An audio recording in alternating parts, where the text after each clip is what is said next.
একজন রাজনৈতিক কর্মী হিসেবে আমি যেটা বুঝি যে নির্বাচনী প্রচারণা এখন বন্ধ, কিন্তু যে কোনো রাজনৈতিক সংগঠনের সাংগঠনিক কার্যক্রম কিন্তু বন্ধ নাই। ওনারা যা করবেন সেটা নির্বাচনী আচরণ বিধির ভঙ্গে হয় কি না এটা তারা ইলেকশন কমিশন বুঝবে আর তারা বুঝবে। কয়েকটি রদবদল আমরা দেখেছি, 11টি বা 12টি আসনে শরিক দলগুলোর সাথে আসন সমঝোতা কি চূড়ান্ত করা হয়ে গেছে বিএনপির পক্ষ থেকে? শরিক দলগুলির সঙ্গে আলোচনা করে করা হয়েছে অনেক কিছু, তারপরেও এখনো সময় আছে,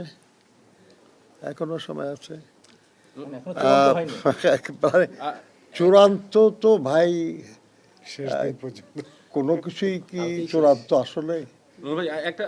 আমার আপনার জীবন, এই আলোচনা, এই প্রেস ব্রিফিং, এই আপনাদের প্রশ্ন এবং তার জবাব, কোনটা চূড়ান্ত ভাই? ভরসা পেতে নিজেকে হতে হয় পাতের মতো দৃঢ়, ঠিক যেমনটা জেরুসালেম। শোনা যাচ্ছে যে এনসিপির সঙ্গে জামাতের অ্যালাইন হচ্ছে, জোটবদ্ধ হচ্ছে নির্বাচনে। এই বিষয়ে বিএনপি কিভাবে দেখছে বা বিএনপি কিভাবে দেখছে এটা? বিএনপি একটা গণতান্ত্রিক রাজনৈতিক দল হিসাবে সব রাজনৈতিক দলের স্বাধীন সিদ্ধান্ত গ্রহণের অধিকার স্বীকার করে। যদি কোনো রাজনৈতিক দল তার আদর্শ,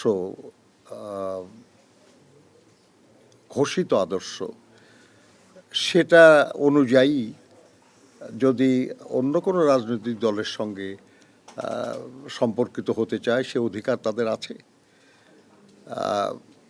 অবশ্য আমরা এটাও দেখলাম আর কি, যে তাদের এই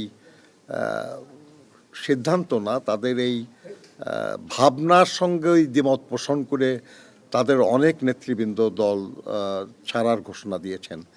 অর্থাৎ মনে হয় যেন তাদের ঘোষিত আদর্শ বা ঘোষিত ভাবনার সঙ্গে তাদের এই নতুন চিন্তা এটা বোধহয় যাচ্ছে না আর কি। যাই হোক, এটা তাদের ব্যাপার, এটা আমাদের ব্যাপার না।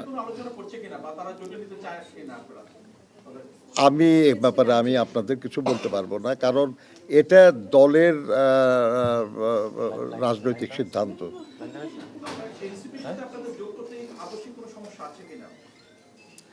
না, আদর্শ সমস্যা কি আছে? বা এক নম্বর হলো যে আমরা মনে করি যে আমরা সবাই দেশপ্রেমিক রাজনৈতিক দল, আমরা বিশ্বাস করি গণতন্ত্রে, আমরা বিশ্বাস করি দেশের উন্নয়নে। তবে সব ব্যাপারেই যদি একমত হতাম আমরা, তাহলে তো এক দল করতাম, তাহলে তো আলাদা দল থাকতাম না আমরা। আমি এনসিপিরও নীতি নির্ধারণ করি না, আমি জামাতেরও নীতি নির্ধারণ করি না।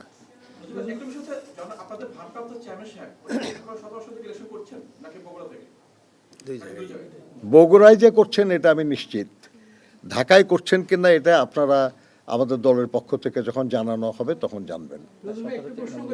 সেটা হচ্ছে যে আপনাদের অনেক নতুন জয়েন করেই আপনাদের মনোনয়ন পেয়ে যাচ্ছেন, সেই আসনগুলোতে ত্যাগী অনেক নেতারা মনোনয়ন পাচ্ছেন না, এই ধরনের জায়গায় বিক্ষোভ হচ্ছে।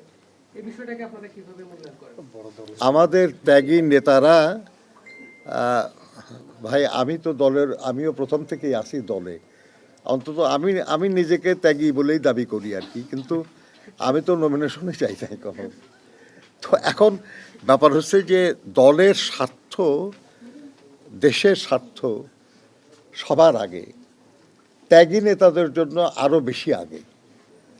যদি এমন কাউকে মনোনয়ন দিয়ে দলের এবং দেশের স্বার্থ অধিক রক্ষিত হয়, তাহলে সবচেয়ে ত্যাগী নেতারাই সবার আগে সেটাকে স্বাগত